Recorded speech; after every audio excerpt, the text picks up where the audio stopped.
ഉത്തരേന്ത്യയിലെ വർണ്ണാഭമായ ആഘോഷമാണല്ലോ ഹോളി. കേരളത്തിന് പുറത്തു പരിചയമില്ലാത്ത മലയാളികളെ സംബന്ധിച്ചിടത്തോളം ഹോളിയുടെ ആവേശം അജ്ഞാതമാണ്. എന്നാൽ കേരളത്തിലും ഹോളി ആഘോഷിക്കപ്പെടുന്നുണ്ട്. ഉക്കോളി എന്ന മറ്റൊരു പേരിലാണെന്ന് മാത്രം. കുടുംബി സമുദായക്കാരാണ് ഏറെ ഭക്തി നിർഭരമായ ചടങ്ങുകളോടെ കേരളത്തിൽ ഈ ആഘോഷം കൊണ്ടാടുന്നത്. ഉദ്ദേശം 5 നൂറ്റാണ്ടിനു മുൻപ് ഗോവൻ തീരങ്ങളിൽ നിന്നാകാം കുടുംബികളുടെ കേരളത്തിലേക്കുള്ള ആഗമനമുണ്ടായതെന്ന് അനുമാനിക്കപ്പെടുന്നു. ഇതേ പ്രദേശങ്ങളിലെ തന്നെ കൊങ്കിണി അഥവാ ഗാഠസാരസ്വത ബ്രാഹ്മണരുടെ ഭാഷയുമായി കുടുംബികളുടെ ഭാഷയ്ക്കും സാമ്യമേറെയാണ്.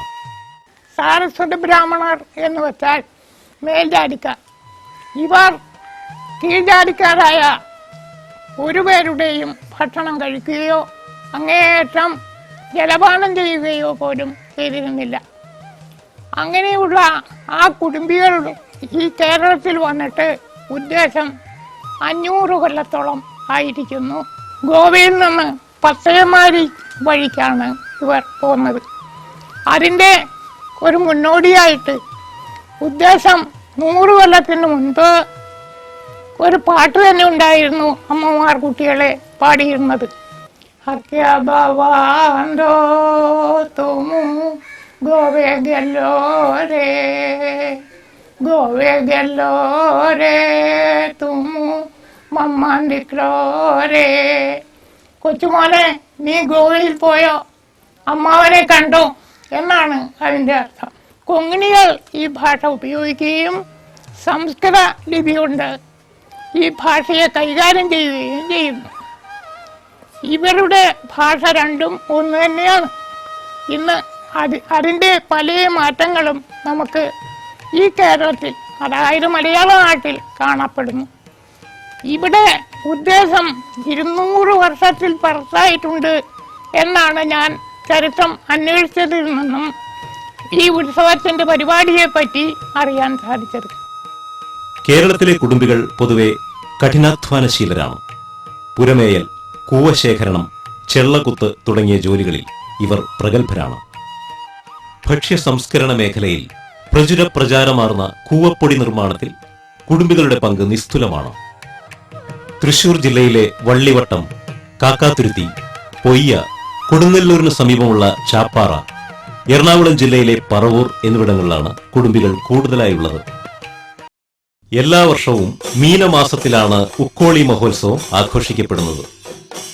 എല്ലാ ഉത്സവങ്ങൾക്കും എന്ന പോലെ ഉക്കോളിക്ക് പിന്നിലും ഒരുപാട് ഐതിഹ്യങ്ങൾ ഉറങ്ങിക്കിടക്കുന്നു.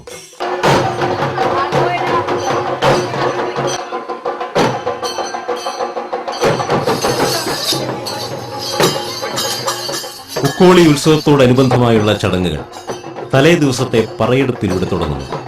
ക്ഷേത്രത്തിന്റെ വരുമാന മാർഗങ്ങളിൽ പ്രധാനം പറ വഴിപാട് തന്നെ.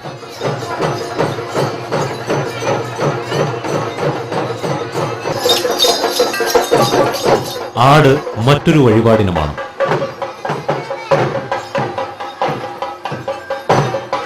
ഹോളി ദിനത്തിൽ മൂപ്പന്റെ നേതൃത്വത്തിലുള്ള കോമരവും കൂട്ടാളികളും അമ്പലത്തിലെ പൂജാകർമ്മങ്ങൾക്ക് ശേഷം അടയ്ക്കാമരം മുറിക്കുന്നതിനായി യാത്രയാകുന്നു.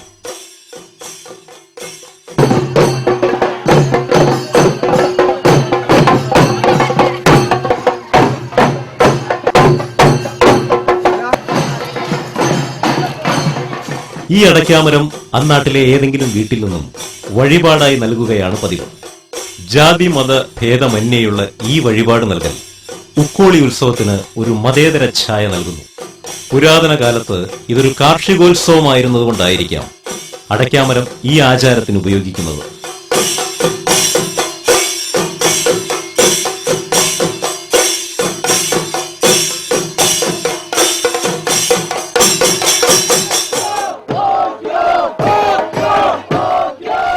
ഒരു കാർഷികോൽപ്പന്നത്തെ കേന്ദ്രമാക്കിക്കൊണ്ട് ഒരു ഉത്സവം നടന്നു കാണുക എന്ന് പറയുന്നത് ഒരു വിചിത്രമായ അനുഭവമാണ്.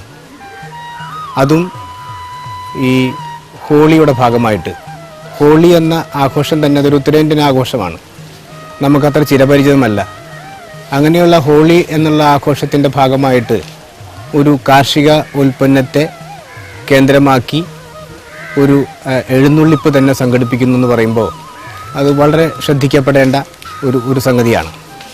കുടുംബികൾ തിങ്ങിപ്പാർക്കുന്ന കേരളത്തിലെ വ്യത്യസ്തമായ പ്രദേശങ്ങളിലൊക്കെ ഈ ഹോളിയുടെ ഭാഗമായിട്ട് ആഘോഷിക്കപ്പെടുന്ന ഇത്തരം കൗതുകകരമായിട്ടുള്ള സംഗതികൾ പൊതുജന മധ്യത്തിൽ വേണ്ടത്ര കൊണ്ടുവരപ്പെട്ടിട്ടില്ല.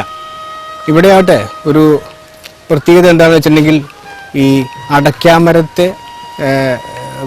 അടയ്ക്കാമരം വെട്ടിക്കൊണ്ടുവന്ന് അങ്ങോട്ടും ഇങ്ങോട്ടും കമ്പ കളിക്കുന്നു, അങ്ങോട്ടും ഇങ്ങോട്ടും വലിച്ചുള്ള ഒരു ടഗ് ഓഫ് വാറാണ് ഇവിടെ ഈ ഉത്സവാഘോഷത്തിൻ്റെ പ്രധാനപ്പെട്ട ഭാഗം. ഇത് നമ്മൾ അനുസ്മരിപ്പിക്കുന്നത് ദേവാസുരന്മാരൊക്കെ ചേർന്ന് പങ്കെടുത്തിട്ടുള്ള പാലാഴി മഥനത്തെ അനുസ്മരിപ്പിക്കുന്നു എന്ന് പറയാറുണ്ട്. അതുപോലെ തന്നെ ഈ അങ്ങോട്ടും ഇങ്ങോട്ടും വലിച്ചിഴക്കപ്പെടുന്ന ഈ ഒരു അടയ്ക്കാമരം വാസ്തവത്തിൽ പറഞ്ഞ ഈ ദാരികന്റെ ജഡമാണ് എന്ന് പറയാറുണ്ട്.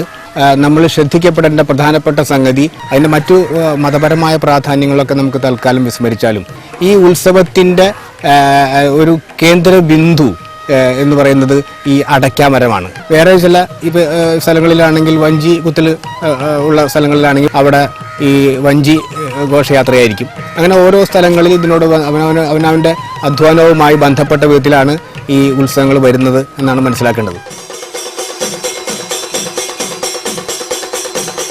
ആബാലവൃദ്ധം ജനങ്ങളും അടയ്ക്കാമരം മുറിക്കുന്നതിനായി അതിനരികിൽ എത്തിച്ചേരുമ്പോൾ കാരണവരായ മൂപ്പൻ അവിടുത്തെ ചടങ്ങുകൾക്ക് തുടക്കമിടുന്നു.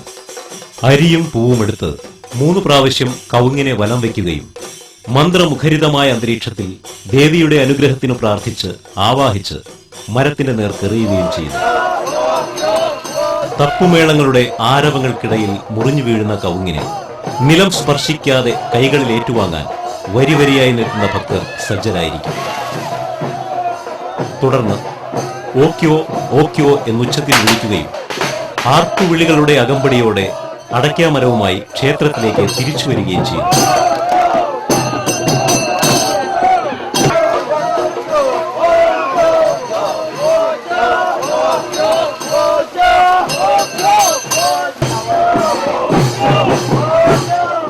ഓക്യോ എന്ന വാക്കിന് കിട്ടിപ്പോയി എന്നാണ് അർത്ഥം. ആദ്യകാലത്ത് ഇവിടെ മഞ്ഞോണ മഹോത്സവം എന്ന പേരിലായിരുന്നു ഉത്സവം നടത്തിയിരുന്നത്. അക്കാലത്തെ ചില ചിട്ടകളെ കൂടി പറയാം. ഉത്സവത്തിന് 1-1.5 ആഴ്ച മുമ്പേ തുടങ്ങും പലവിധമായ പരിപാടികൾ. പ്രധാനപ്പെട്ടത് എന്ന് വച്ചാൽ സ്ത്രീകളുടെ പാട്ടുകളുണ്ട്. ആ പാട്ട് മിക്കതും അവരുടെ ഭാഷയിലായിരിക്കും. ദേവാസി മാണിക്യാം ദേവാസി അങ്ങനെയുള്ള പാട്ടുകൾ സ്ത്രീകൾ പാടും. ചെറുപ്പക്കാരും അതിൽ താഴെയുള്ള കുട്ടികളും മൂപ്പന് ഒരു കാഴ്ച വയ്ക്കും, അതായത് ദക്ഷിണ കൊടുക്കും. വെറ്റില, അടയ്ക്ക, അതിൽ കൂടി അല്പം കാശും. എന്നിട്ട് അദ്ദേഹത്തിന്റെ അനുവാദം വാങ്ങി തെറിപ്പാട്ട് പാടുക എന്നൊരു ചിട്ടയുണ്ട്. പിന്നീടാണ് മഞ്ഞോണ മഹോത്സവം മാറ്റി എങ്ങനെ ഹോളി മഹോത്സവം. അക്കാലത്ത് വിവാഹത്തിന് പോലും മഞ്ഞോണക്കുടി എന്നൊന്നുണ്ടായിരുന്നു, ഇന്നതില്ല എന്നിരിക്കലും. ഹോളിക എന്ന രാക്ഷസിയെ വധം ചെയ്തതിനു ശേഷമാണ് ഹോളി മഹോത്സവം കൊണ്ടാടുന്നത്. അതിൻ്റെ മുന്നോടിയായിട്ടാണ് ഇവിടെ അടയ്ക്കാമരം മുറിയും വാദ്യോഘോഷങ്ങളും നടത്തപ്പെടുന്നത്. ക്ഷേത്രാങ്കണത്തിൽ എത്തിച്ചേരാതെ അടയ്ക്കാമരം നിലത്ത് വയ്ക്കുവാൻ പാടുള്ളതല്ല. തുടർന്ന് മരത്തിന്റെ ഇരുഭാഗവും പിടിച്ചിരിക്കുന്നവർ തമ്മിൽ അവരവരുടെ ഭാഗത്തേക്ക് ആഞ്ഞു വലിക്കുന്നു. രാമരാവണ യുദ്ധത്തിന്റെ പ്രതീകമായിരിക്കാം ഈ പ്രവൃത്തി എന്ന് പറയപ്പെടുന്നു.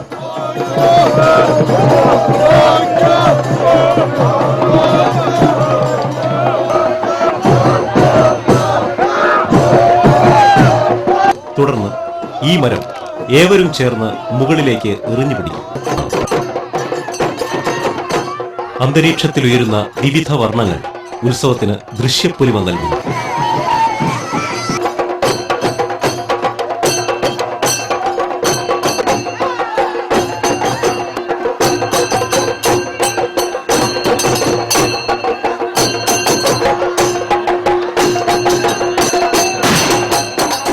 ഈ അടയ്ക്കാമരം പൂജാകർമ്മങ്ങളോടെ കോമരത്തിന്റെ സാന്നിധ്യത്തിൽ ക്ഷേത്രവളപ്പിൽ കുഴിച്ചിടുന്നു.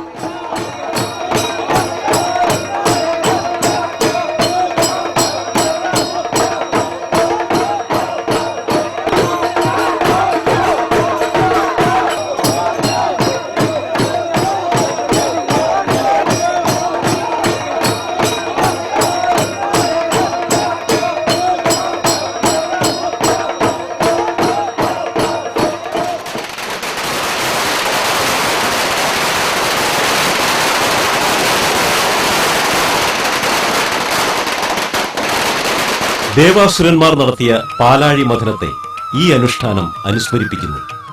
ഉത്സവത്തോടനുബന്ധിച്ച് ഏതാനും ദിവസം പതിവുണ്ടായിരുന്ന രാമായണം വായന പുതിയ തലമുറയ്ക്ക് അന്യം വന്നിരിക്കുന്നു എന്ന് തന്നെ പറയാം.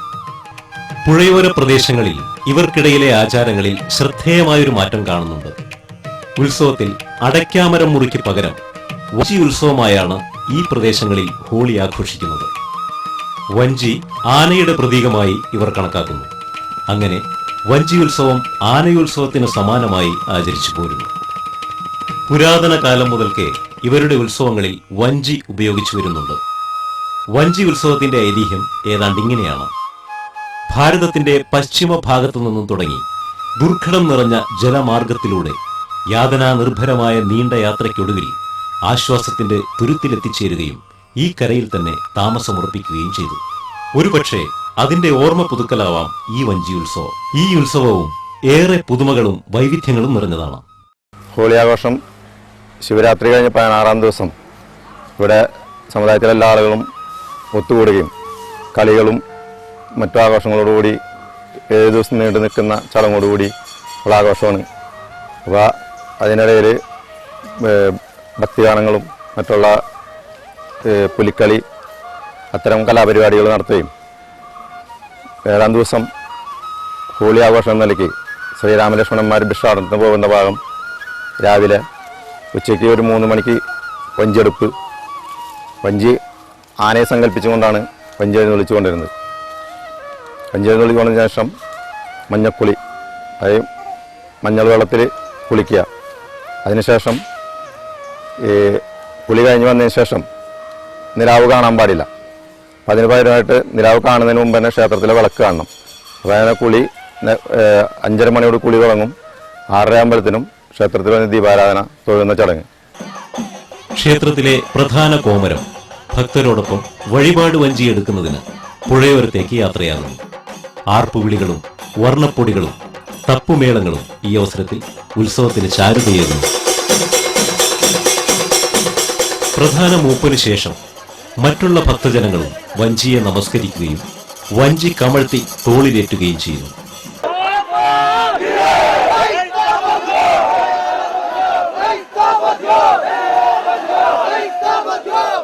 ആർപ്പേ ആർപ്പേ എന്നുറക്കെ ഉച്ചരിച്ചുകൊണ്ട് ആരവങ്ങളുടെ അകമ്പടിയോടെ വഞ്ചി ക്ഷേത്രത്തിലേക്ക് ആനയിക്കപ്പെടുന്നു.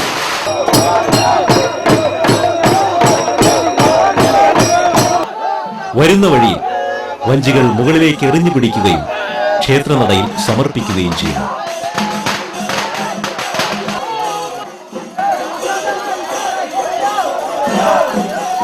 മഞ്ഞക്കുളി എന്ന പ്രധാന ചടങ്ങോടെ വൈകുന്നേരത്തെ ആചാരങ്ങൾ ആരംഭിക്കുന്നു.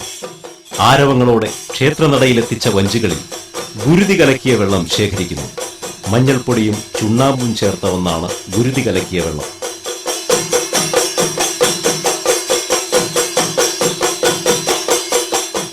മഞ്ഞൾപ്പൊടി ചേർത്ത വെള്ളം കൊണ്ട് കുളിക്കുന്നതിനാലാകാം ഈ ചടങ്ങിന് മഞ്ഞക്കുളി എന്ന പേര് ലഭിച്ചത്.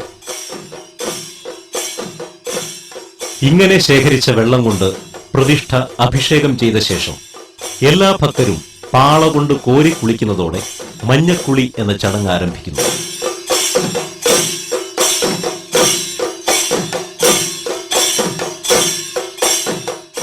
അമ്പലത്തിലെ മഞ്ഞക്കുളിക്ക് ശേഷം ഓരോ വീടുകളിൽ നിന്നും വഴിപാടായി നൽകിയ ഈ ജലം കൊണ്ട് കുളിക്കുന്നതിനായി ജലം ശേഖരിക്കപ്പെട്ട വീടുകളിലേക്ക് ഭക്തർ ഓടുന്നു.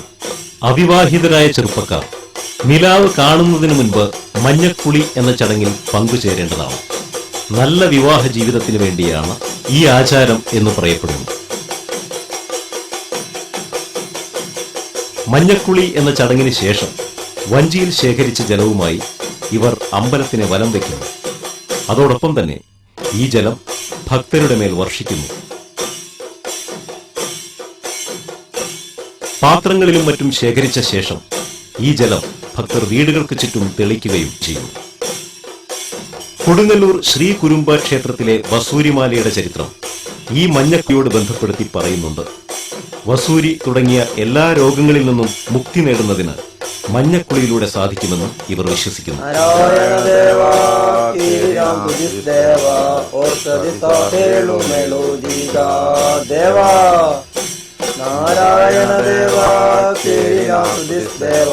ഓർത്തതി സോർഭയൗകാന്തിക ദേവ.